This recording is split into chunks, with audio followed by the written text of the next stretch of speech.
যা আছে কপালে একে পালাইলাম ল। 1 লাখ টাকা পালাইছে।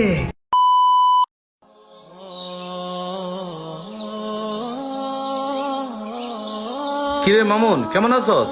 আছি তো আলহামদুলিল্লাহ ভালো। তোমার কি অবস্থা?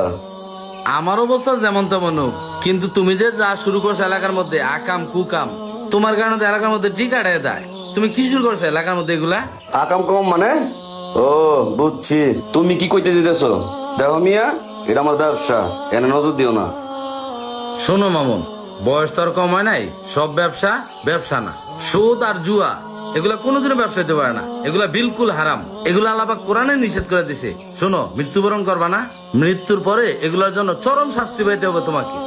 আরে মিয়া, আমারে হাদিস শোনায়ও না। তুমি অতীত ভুলে গেছো। তুমি তো এই এলাকার সবচেয়ে বড় জুয়ারি ছিলা, আমার পার্টনার ছিলা। আজকে তুমি বাড়ি গাড়ি কইরা হাদিস হিসেবে বলে রইছো, আমারে হাদিস শিখাইতেছো। মিয়া টাকা পয়সা তো কমায় নাই, বাদ দাও, আরো একদিন বহি, মজা পাইবা, চলো। আস্তাগফিরুল্লাহ, আস্তাগফিরুল্লাহ, আস্তাগফিরুল্লাহ। কি নাজায়েজ কথাগুলো তুমি বলতেছো?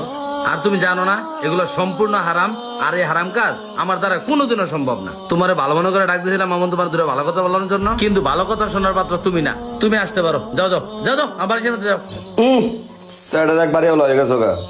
তুমি চিন্তা করো না, তোমার বাড়ির দিকে না দুষ্ট লোকে নজর পড়ছে।